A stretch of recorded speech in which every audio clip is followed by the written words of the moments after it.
Spicy Friday in more ways than one. We got a busy show. Our good buddy Clay Matthews, he'll join us a little bit later on. Gilbert McFarland stops by, and the head coach of the national champs, Ryan Day from Ohio State, will stop by. I think a lot of things in life is about showing up and, confronting fear. When I started my company, 5-6 years, and I hadn't even built a custom house yet. I'm like, I just want that first job. Monica Monson, who was the broker, the realtor who was selling the units at Chateau on Central. She said, Brad, I have a database of everyone that's bought a lot in Scottsdale, PV. You can change it by zip code, right? And I decided to make 3,000 brochures, just a blank mailer to every person, to 3,000 people that bought a lot. I sent all those out, and I got one call back out of 3,000. You're always trying to position, even if you're not there today, where you're going to be maybe in 3 years or 5 years or 7 years. People would say, Brad, what's your strategy when you go to Vegas to IBS? And I'm like, I'd always go to the vendors I'm using and find out who's doing their social media. How you doing? Off to the airport? I say all the time, chase experience, not money. Especially in our business, custom homes, they don't just come off the shelf. When I look at the caliber of projects and professionals and consultants and designers we work with, it's unmatched. If you're building a brand, brands aren't built overnight. I mean, these things take time to develop and cultivate relationships. Share that on Cambria and I'll reshare it.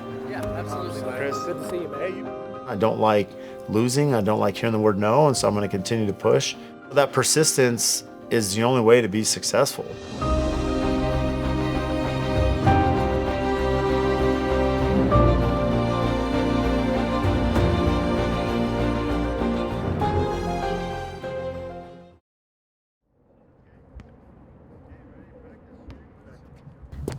You gonna shoot? Oh, it's my turn? Yeah. Are you playing? Yeah. There you go. You guys are getting it down now here. Good job, Monroe. Wait, I'm supposed to be in this spot. Whoa. I'm not. You're fast. To be real successful in life, you have to have a good pulse of where things are. Where your business is at, where your family's at, where you are at personally, where you are at mentally. Harper has basketball practice Wednesday night, and we have our game. You have 2 games on Saturday or one? One. One of the best analogies is you have these cups in front of you of all your responsibilities. And you can never allow, as you're pouring water into all these cups, that one's overfilling and one doesn't have enough. It's my turn to shoot. Make it. Whoa. Hey. She has 2 in a row. I think it's a constant balance of whether it's daily or weekly, is checking, what needs to be done and what priority is.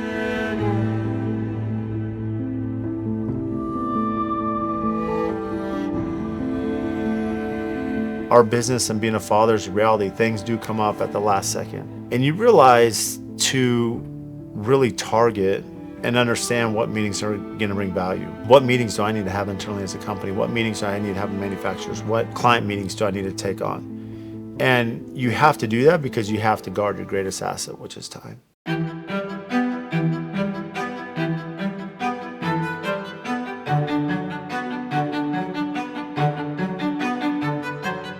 I grew up that my dad, he's adding on to the house, doing a little 2-story, so he added a big great room.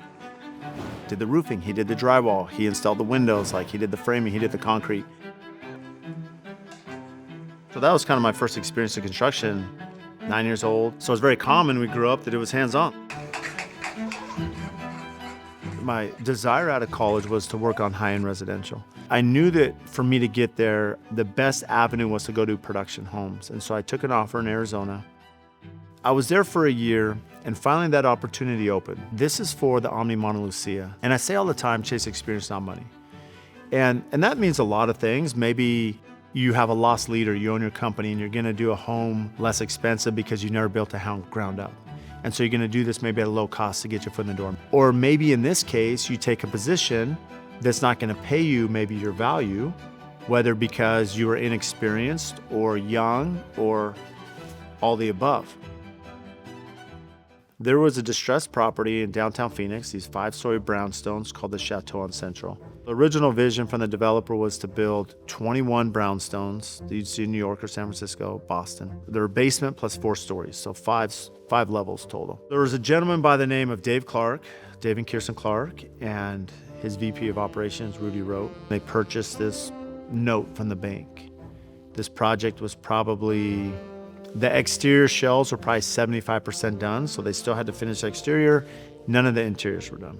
And I remember the owner of our company telling us, he said, you guys have to get this job. If you don't get this job, like, we don't have any work for you.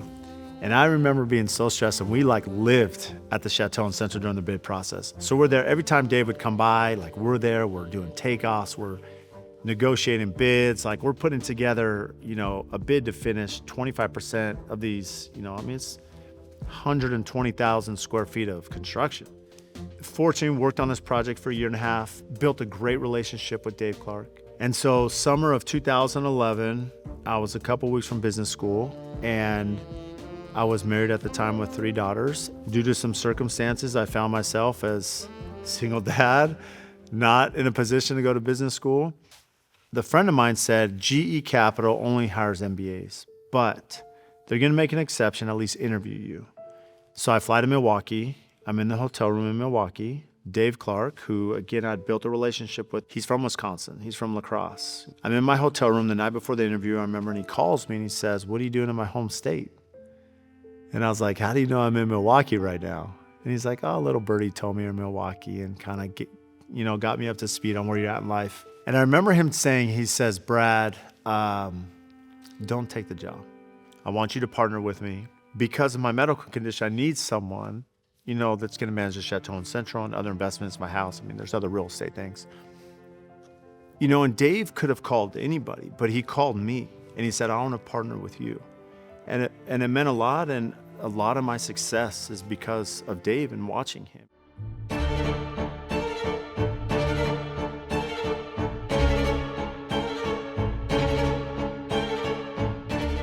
So we started AFT March 2013. Dave was like, let's build a spec. And so we went looking around. We find a piece of dirt in Gilbert, and this is our first spec.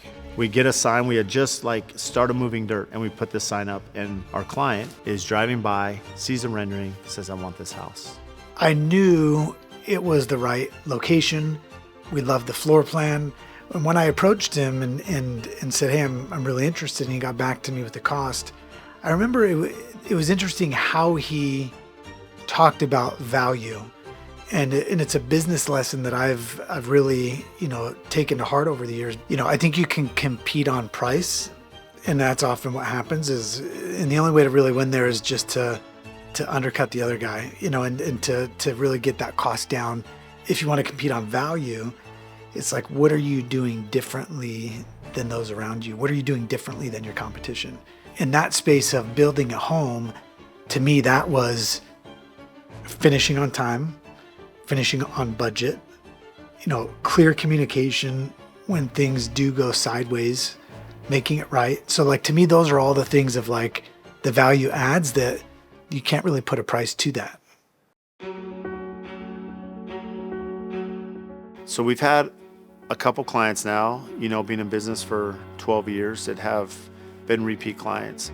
And I think that's the biggest compliment and the true referral reference, vote of confidence when someone comes back and hires you again.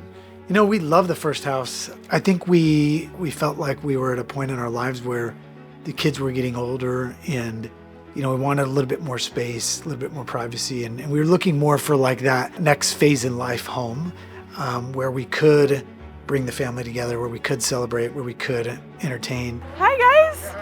Welcome home! Are you so excited? I feel like I need to give you guys hugs. You're fine. Hi. Thank you. Okay, come on in.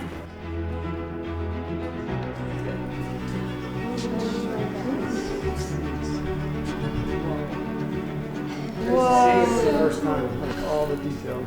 Oh my gosh. It almost doesn't feel real. Even when we walked through for the first time, we're able to see this home that we're going to be living in the, the time and effort that went into planning. But it's a stressful process.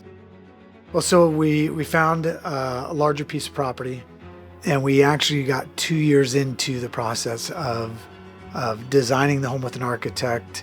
We started to work with Studio McGee on all the design concepts, and hired Brad and AFT to build, the second home for us. And we got about 2 years into it, and something just didn't feel right. These jobs don't happen overnight. Something I'm working on today may not even come to fruition for 24 months.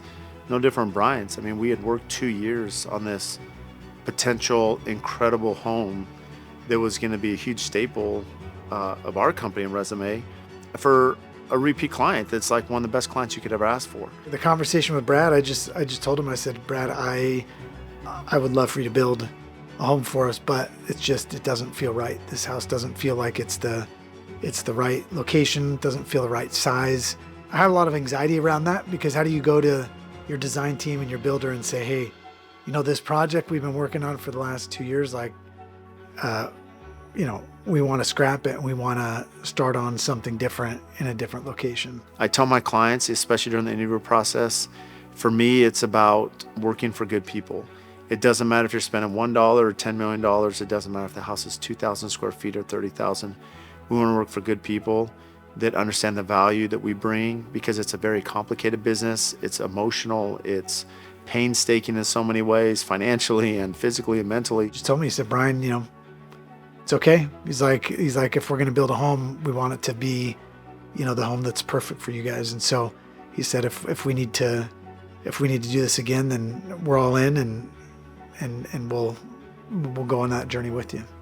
From a financial standpoint, I'm sure it was a loss for him, because he had time, energy, effort already put into this first project, and he never once brought that up. I could tell that he really wanted what was best for us.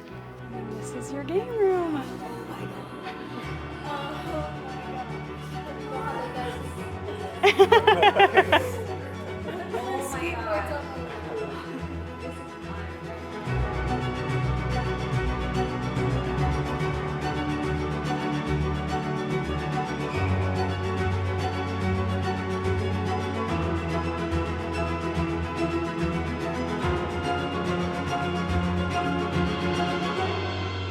This house is unique because our client is really trusting. That's a really great relationship to have with a client, and it's not always that way. The Harrises, I think, had 4 edits to the things that we initially presented to them, which is so fulfilling to see it all come together and then love it as much.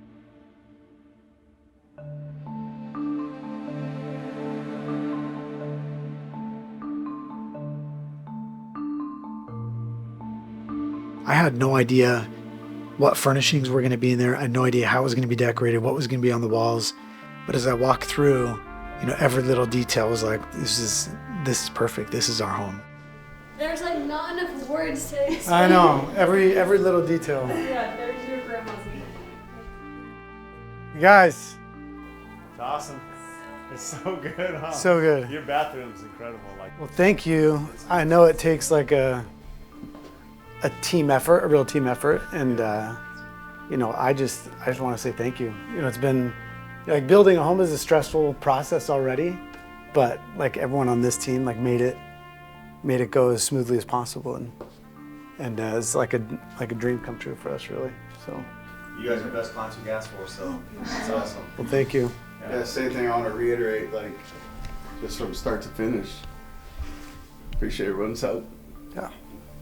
Ryan, dude, you're down here nights, weekends. You're pulling weeds by yourself. I mean, you're like, thank you, really, thank you, because it made the process so much less stressful, and it made it fun and exciting, because I knew your guys' hearts were in it, and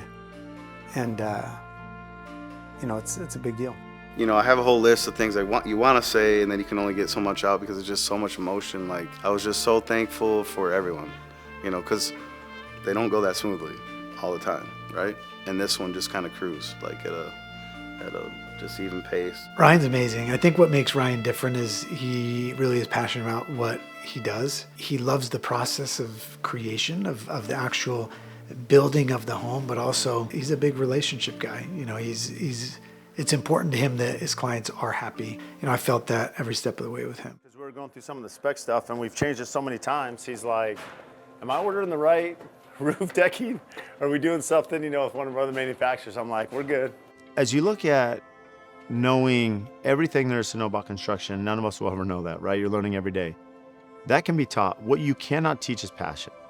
You can't teach someone to have personal drive. You can't teach someone to go above and beyond. What's unique about Ryan is when he's in, he's all in. He came highly, recommended from some people I really respect. Our client's parents had hired him at his last company, and they spoke so highly of him. And there was a project nearby my house that I'm building where he was running, 16 houses by himself. And to be able to run 16 houses all by yourself in 2023, when it's crazy in Arizona, there's not a lot of labor, there's material shortages, and to be able to have 16 customers happy. We had one of his customers write a recommendation for him to us about how good he was. Yeah, we're looking at getting mechanical in here at the end of the month, so. And so that's why we knew right away if the customers are gonna fill that in one of the hardest times to build, to the point that he's building my house, and where I'll give Ryan credit, my house is highly complicated. And I don't just say because it's my house. The reality is, at the same time that we're building the house, we're doing case studies with Stego and Fox Blocks and Weyerhaeuser and all these different brands. It's a lot of coordination, and it's very stressful. On the top of my mind every day that keeps me up and stresses me out is the well-being of my people. Creating opportunities where they can increase in skill and payroll and financial side, and that work-life balance, and be there for their families. One of the key things that took me a long time to learn as an entrepreneur and young business owner is that I just felt that you go out and accrue the best talent, right? And you think it like in sports, if you're in the NFL draft and you're drafting all the best players, on paper, you're gonna be the best team, right? You're gonna be, without realizing that the organization is what matters. The whole point is that there's layers to successful companies. And so you can accrue the best talent, but if you don't understand how that landing zone, that integration, that training, the systems, the operation, if you don't understand, hey, I'm gonna kick them off this pier, do they sink or swim? Doesn't matter how good they are. At some point they get burnt out, they leave, they give up, they don't mix with the team, they get frustrated, they yell at clients. I mean, these are real things that happen. He's building something special, and that's why I'm here and why I've been here for 6 years. And I plan to be here until the end. I've never been somewhere where the entire culture from top down is all the same, and that's obviously starts with Brad, Spencer, and continues on down, right? I think everybody in town is capable of building really well, but having the relationships that AFT has in the industry is, I think, one of the biggest quote-unquote flexes that we have to get the people that we want to build the house at the price we want it at, and also the quality. So that's exciting to be a part of a team like that. When you've looked around and you've seen what other companies have to offer and what they do and culturally how they exist, I'm pretty confident that there's not going to be another culture that's as good as this one. My goal at this point is to spend the rest of my career working with Brad, working at AFT, developing our brand, continuing to bring on great clients. As long as Brad will have me, I will stay here. To me, what I see is just this, just a genuine, we're just all regular people trying to do our best, and we just have good people with high integrity, good communication skills. They're all passionate and excited about what they do, and when people get in a room with us and see how we act, they just recognize that we're not putting on some kind of front. We're not trying to trick them into building with us or anything like that. We're just trying to share who we are and what we do. And when they see that, I think that's why they like AFT. Get going on the grill.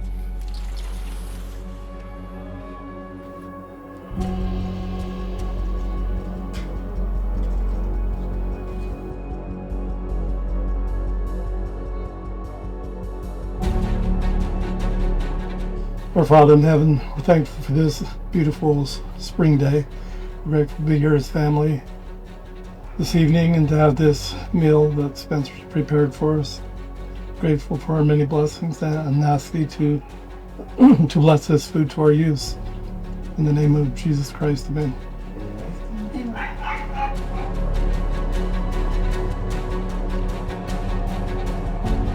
You see the scale and complication of these builds. And you're living it, and sometimes you don't take a step back to be like, we're actually working on this. But at the end of the day, as exciting and challenging and that can be, it goes back to why we do what we do, to be here to see a family like that. Spencer and his wife can have different roles in the company. His son and daughter are here, they're thriving. They have 2 of the kids who want to be part. And the point being is that I think at the core, we preach about company culture, we preach about the AFT way, we preach about what we have is unique. But when you have families that believe that live it, that want to be part of it and stay. There's in fact 4 of Paul's children have worked for us, because Julia worked here and Amy worked here and Jason worked here and now Olivia. So Paul's on number 4 of his 9 kids that have worked for AFT, of which Olivia's been here for quite some time. And that's kind of the true testament of what we've been trying to build to separate us from anyone else in the industry. Owning a business and being a professional, I have people that work for me. And I think the greatest thing is when people that work with you or for you can also step up and lead and represent you and your brand and be leaders themselves. I feel like that's the true mark of a real leader is when you can inspire others to show up themselves and impact people in a massive way. I think of people on his team that he's inspired to move across the country to work from him, like Paul. If you're going into battle, you want to go into battle with somebody like Brad. Brad from the beginning was just fearless. He just seemed to have a very clear picture of what he wanted to do and where he wanted to go. As leaders, we all look for people that you go, I want that guy on my team. And Brad's the guy who wants the ball. Like Jordan always wanted the ball, Brad wants the ball. He wants the weight on him, and he's completely comfortable with that. Not only does he have a really amazing team of people, we just have that dynamic together, almost like we're brothers. It's just a really cool thing to have somebody like that to work with. First or second play down the court, I ended up playing out of my shoes, the soles of the shoes fell off. They were super old. I was like, hey guys, I can't play anymore. Brad's like, hey, no problem. What size are you? I'm like, I'm a 12. He's like, perfect. Goes out to his car, grabs a new pair of shoes, and brings it over to me. I was able to play the rest of the time, but that was the first time I met Brad. This guy's more than just a role model in the business world. This guy's a role model for life.